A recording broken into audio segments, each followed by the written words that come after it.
Hey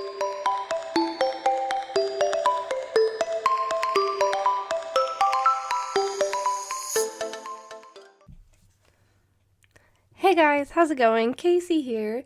Thank you for tuning into this week's episode of the Faithfully For You podcast. And today I wanted to do a story that has only a little bit, I guess. Not even a little bit. Actually, technically the whole story is really about God.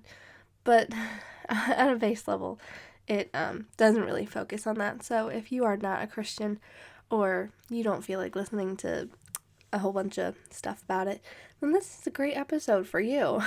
But I did want to talk a little bit about my birth story with my first daughter, Evelyn. Because I do feel like it's good to talk about these things and kind of, get all your thoughts out about everything that happened. And I think especially whenever you had a hard time with it, then it's definitely good to kind of vent how you feel, vent about, what happened, kind of maybe even get feedback, because I know that I'm not the only one that this has ever happened to, definitely not. But I don't know, I thought it'd be something good, like a fun little episode to talk about, because I know that there's multiple women out there who have been through a very similar situation, right? Birthing a human in general is pretty terrifying, I would say. I think that whenever I first got pregnant and I found out, there were a lot of things that were going through my head, a lot of different emotions. And, I was, what was I, 21 at the time, maybe? 21? I was 21, I guess. I turned 22. I was 22 when I had her, but I was 21 when I found out. So, I'm a young mom. Okay, I'm young. Get over it. So my husband and I were not married yet. We were engaged. We were getting married in January. I know, sinner. Hello, that's me. So I was pregnant. We had a wedding in like 4 months after I found out. I found out the day I got my dress too, and had it, fitted. So that was really exciting. So I was stressed out about the wedding, stressed out about the dress, and then all of a sudden I find out I'm pregnant. And there were a lot of things that were going through my head, a lot of worries. And then as it kind of settled into my brain, then like the fear set in of like, oh my God, there's a baby in me, but like it has to come out somehow.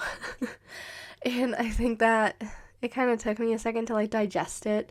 Like, oh my God, it has to come out. Like how's it gonna come out? I'm like, real what? No. Like I was very nervous, okay, because the only thing I had seen about babies being born was from like Days of Our Lives and whatever other TV drama my grandma was watching when I was little, okay? So I was kind of very scared at first, okay? It was a very intimidating thing for me, but also at the same time, I was like thinking like there's like hundreds of babies born every day. Like it can't be that bad, right? Like it can't be like the most terrifying thing in the world. People do it all the time. And besides, like we have all this like cool pain medication and like you're never even gonna know it, So after a while, I started watching a bunch of birth vlogs on YouTube. And birth vlogs and then like videos from like doulas or midwives or whatever about having birth. And I was so back and forth the entire pregnancy about, do I want natural? Do I want epidural? Do I want, am I going to be afraid of a C-section? I don't know. I was always, the entire pregnancy, I was like, I just want to have this baby vaginally, because I felt like that in and of itself was an entire experience that, like, you and your husband kind of, like, went through together. And I don't know, I really wanted that experience of, like, my water breaking, like, in a movie, and, like, going into the hospital, and, like, Brandon comforting me or holding my hand, like, while I'm pushing, and I feel like that was just a whole experience that, like, I really, really wanted. And I didn't really care, honestly, at the point, at that time, like, whether it was natural or not. Like, I say natural. What I mean is medication-free. All birth is natural, duh. But at that point I wasn't really sure. I didn't really care. Even up until the day the nurse came in and was like, "Do you need an epidural?" I was like, no, I don't think so. I don't know." I was very unsure about all of that, And especially with your first child, you don't know what labor is going to be like or what having your first baby is going to be like. You don't know really what to expect. And so, anyways, so I was very unsure, a little bit nervous. But nonetheless, I was very excited and I was like ready. Like after watching all these birth vlogs and how excited people were and how all these videos, like these people did so great and it was such a great experience and whatever. I mean, I was excited. Like I was pretty pumped. Like I think that birth was like the part that I was most excited for. And I think I forget whenever you do the sugar test for your blood sugar.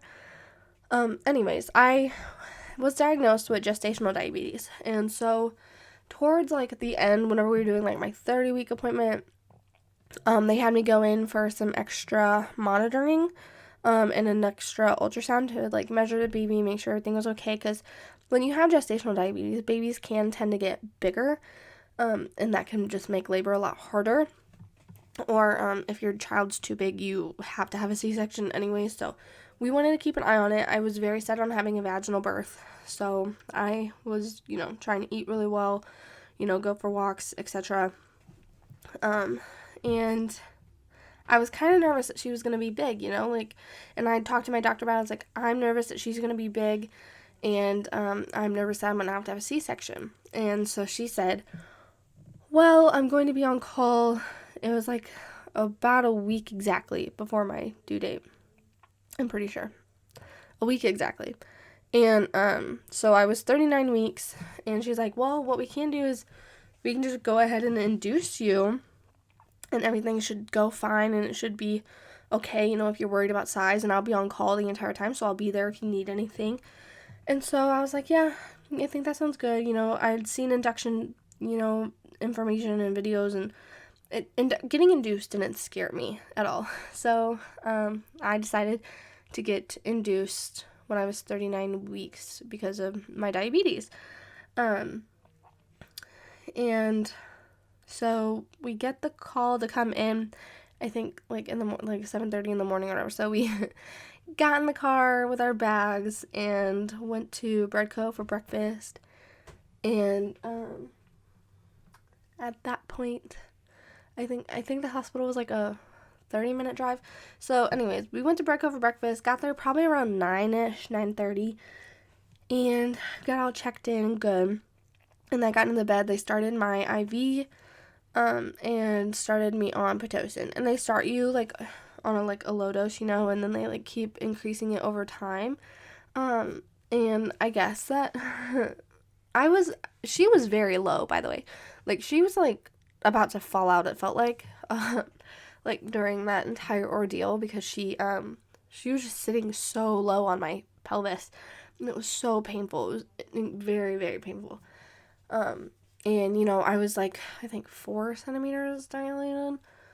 But anyways, they came in, they were asking like, oh, do you want an epidural? I was like, no, I'm actually not feeling any contractions. And I could see them on the monitor.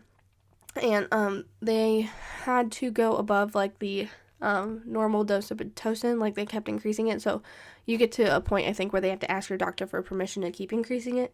So we got to that point, they kept increasing it, and my water wasn't broken or anything, but I still wasn't feeling any contractions, right? So it was I don't forget what the time was, but anyways, my doctor came in and broke my water, and after she broke my water, everything kind of just started going really downhill really fast. So I was laying there for a while, and I was looking at the contractions on the screen. I still wasn't really feeling them. I was maybe feeling a little bit, but every time I had a contraction, I would notice her heart rate dipping. And at first it was nothing. It was just, a little dip here and there. But after they broke my water, it started becoming quite a bit more dramatic. And a few nurses, Brandon went and got a nurse to be like, hey, like, her heart rate is dipping quite a bit. Like, is she fine? Whatever. So the nurse came in. She was moving the monitor around, trying to make sure it was getting an accurate read, making sure that there's nothing wrong with the monitor. And then as she was kind of doing this, some more nurses came in. Her heart rate was still dropping. So I had one nurse, working on the monitor, and then this other nurse was like flipping me around, like all these different positions, like try laying on your side, try laying on your back, try laying on your stomach, like get on all fours. Basically a bunch of stuff, trying to move the monitor around. And at this point, one, I had to pee really bad, but also I was shaking really bad, and I wasn't really sure why I was shaking. I think it was because I really had to pee, and I was cold, and I was panicking. So there was a lot going on. And so this nurse is like flipping me all these different ways. I'm pretty sure the monitor is working. It's just that her heart rate is dropping in the 40s, and it's not really coming back up. And at this point, I was also feeling, I don't know if that was I just felt pain, okay? And I think that was contractions. But I just remember, like, went to straight nothing to, like, I'm being stabbed. And, I don't know, I just kind of didn't almost feel right to me. Although I've never felt contractions, so I don't know. But it almost just, I don't know, I could tell something was wrong. So she's flipping me all around. I don't have an epidural or any pain medication. And then I lay down. My doctor comes in. She's like looking at me. She's like, her heart rate is a little worrisome, but I'm not going to rush you into a C-section right now. We're going to give it a few more minutes, see if, we can get her to, like, move or relax or whatever. We're not sure what the issue is. So she kind of was like, we're just going to give it a few minutes. But then she was like, I'm also going to call the anesthesiast up here. We're going to give you the epidural just in case something were to happen, and we need to take you to surgery. So she called the anesthesiologist up. And I mean, this man, like, he was there in, like, 2 minutes. So, like, I was like, oh, okay. So she said, like, code red, like, get your butt up here. So he came up there, like, really quick. And I still don't have the epidural yet, but they had to put the the internal monitor on her head. So this woman had to reach all the way to the baby's head. And I had no pain medication. And she had to put the monitor on the baby's head, and I suppose that that monitor gives you more accurate reading and, like, kind of tells you more of what's going on. And she was head down, and she was, like, super low and everything, so she didn't have to go, like, I guess, like, that far. But, wow. So she was, had to put the monitor on the baby's head, and that was pretty uncomfortable, I do have to say. And after that was done, Evelyn's heart rate still was not coming back up. And my doctor was in the room, kind of just watching what was going on, watching the monitor. And then I got the epidural, and the epidural was not bad. If you are scared about getting an epidural, do not be scared about getting an epidural, because it wasn't really that bad. Like, there was, like, kind of a burning pain, and it was over in, like, 10 seconds, literally. Kind of like, I don't know what to explain it, like a burnt, like, I don't know. I'm not sure what to explain it. Like, whenever someone does that thing where they, like, twist your arm or whatever, kind of like that, where your skin just kind of burns for a second. It really wasn't the most terrible thing. So that only took, like, 2 minutes. It was super fast.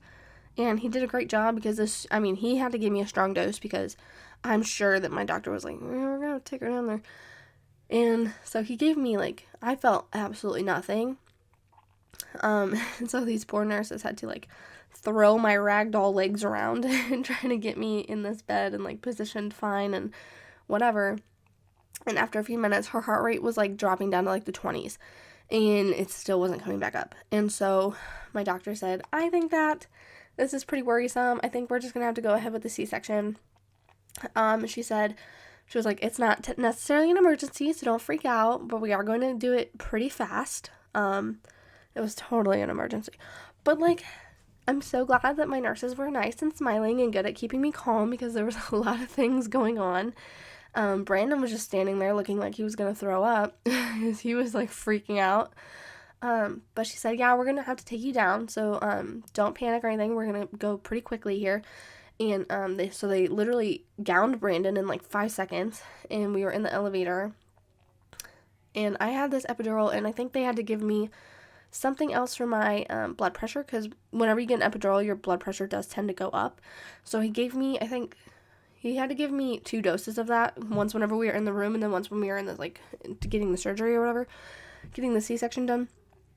But we rush down there, we get to the room, Brandon takes a seat next to my head, and I'm a little bit panicky because I'd never thought about having a C-section. I'd always planned on having a vaginal birth. I did not plan on this happening, obviously, whatsoever. Still didn't have any idea what was wrong with her, so there was, like, a bunch of NICU people, getting ready to, like, take her and, like, I guess, I don't know what they do, check her vitals and stuff whenever she came out.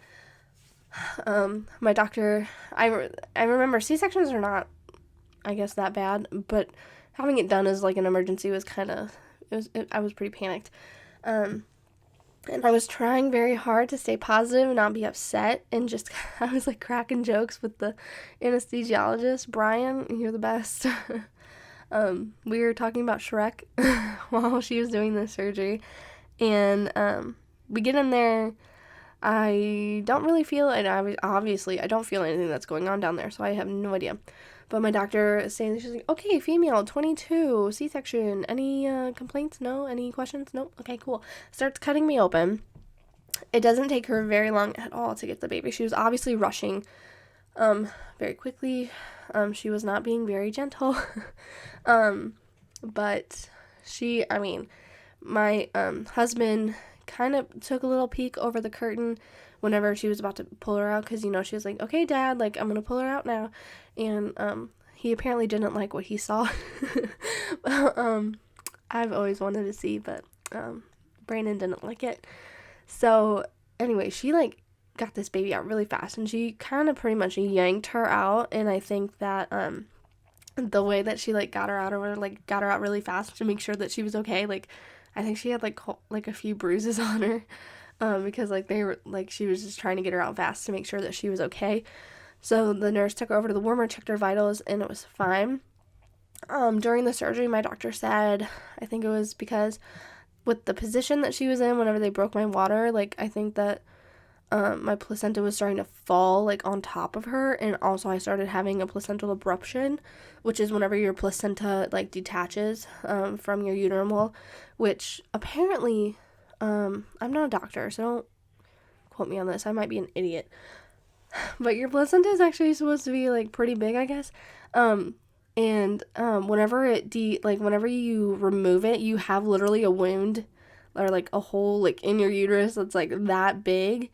So, like, if it detaches, obviously that's very, very bad. Not to mention your baby's not getting any of, like, the nutrients and stuff that it needs, or the blood or oxygen or anything. So she said that I had started having a placental abruption, and that in the position that she was in, like, it was, like, basically just on top of her, and, all that good stuff. She did come out, and she was fine once they got her out. Her breathing was good and everything. She was jaundiced, but, that's okay. They can definitely treat that. But other than that, she was perfectly healthy. And then they took us to the recovery room. And I was kind of, like, loopy at this point, honestly, because of the epidural and then whatever else they gave me. And I think he gave me some other lovely concoction of drug medication, of which had fentanyl in it. So I was literally falling asleep during this operation, and I feel bad because I don't want to be loopy, obviously, when I'm meeting my daughter for the first time, but I was actually pretty loopy. And so they take us to the recovery room, which is literally, like, a tiny, tiny room, and I still can't feel my legs, obviously, at this point. And Brandon was there. Brandon was starting to get he was pretty bad. He was very panicked, so he was very worked up, very stressed, starving. He hadn't eaten in, 12 hours. He was, so tired, freaked out. I was, puking in the room because, I had Chick-fil-A and grape juice that day, okay? So, it just wasn't good. And so Brandon's like, I'm puking, and I feel bad because Brandon is like getting nauseous, like listening and watching me puke. And there's like nothing I can really do about it because this medication is just making me like sick. Then my daughter is like laying next to me, and like the little baby thing is so cute. But like I'm literally so loopy, I don't like can't even really look at her. Like I'm like, what is that? Is that a potato? I can't tell. And so I'm like kind of out of it. I do feed her for a little while whenever we're in the recovery room, and then I still can't feel my legs. So this very nice poor lady gets the wonderful job of moving me around for me and like cleaning up like the wound and my legs because there's like blood everywhere. And like apparently doesn't matter how you had your baby, you're going to bleed a like bucket full apparently of blood. So like she was trying to like clean up the mess and everything, and I was like, I am so sorry, like I don't know how you love this, I'm so sorry, like but she was so nice. Got me up to the room and everything with Brandon. All of our stuff was there. I had the baby, she was in the corner. I was still throwing up and stuff because that like elevator ride, and I get motion sickness very easy. So that was like riding up to the room in the gurney was super not enjoyable. But regardless, I was up in the room. Wasn't really hungry, so I didn't really eat anything after that, but I did get to take a nap. I woke up, the nurse came to, check on Evelyn, check on me, and I don't remember exactly what it was, but it was quite a few hours later, I think, that, the nurse came and helped me, like, stand and go to the bathroom for the first time, and it was just a whole bunch of fun from there on out. I stayed in the hospital for 5 days. It was kind of annoying. I honestly hated that hospital bed. Like my back hurt like worse than any other part of my body after that because that hospital bed was so uncomfortable, and it sucked sleeping there, and there was like nothing to really do, and Evelyn was waking up like every 3 hours, and I was so tired. Like I should have had them take her to the nursery for a little while I could actually get some sleep and whatever, but I felt bad because it was my first baby. I don't want to like send her away. So yeah, second baby. Definitely wouldn't be sending to the nursery. Sorry. But yeah, getting sleep afterwards was pretty difficult, and I was tired. Like I feel like I hadn't slept for like a week. So that was definitely a really difficult part of recovery, but regardless, Evelyn came into this world a little bit traumatically, and I think that having it happen that way so traumatically and being in such a panic and so scared and, not really knowing what was going to happen, I do think that put an extra strain on me that did contribute to me feeling a little bit more anxious after she was born, having a little bit more postpartum depression because, I was so excited to have this amazing birth that I dreamed of, and that is not at all what happened. And I do feel like I missed out on that entire experience. And luckily with my second baby, my doctor said I do not have to be forced to have a C-section under any circumstances. If I want to absolutely try again for a vaginal birth and naturally and whatever I want is absolutely fine with her. So I'm really excited for the second time around. Let's not repeat something so scary. So yeah, I think that it being very traumatic did contribute to me having postpartum anxiety and depression. And I don't know, it was a very eye-opening experience for me. I think I remember it was just very scary, and this lady's in the room flipping me around trying to get her heart rate to go up, trying to get her heart rate on the monitor, accurately. And, like, she's flipping me around, and I'm like, dear God, like, please let me go home with a baby. And some people don't, and it's, I don't know how to say, it was eye-opening. I do feel blessed that she was okay, and that I was okay, and that in the end, everything turned out fine. I did feel blessed and lucky and very, well taken care of, and I'm lucky for that. I feel I'm blessed. Shouldn't say lucky. God did that for me. God gave me amazing doctors, and God made sure that she was okay and that I was okay. And that is what really mattered, and I think that that is amazing. So, if you are pregnant and you're listening to this, please don't let this story scare you, because everything turned out fine, and every birth is going to be different, and no matter what, you're going to be taken care of, and everything's going to be okay, no matter how you welcome your baby into this world. They are going to love you and be happy, and you're going to love them, and there's going to be days when it's really hard, but that's okay. It's going to be okay.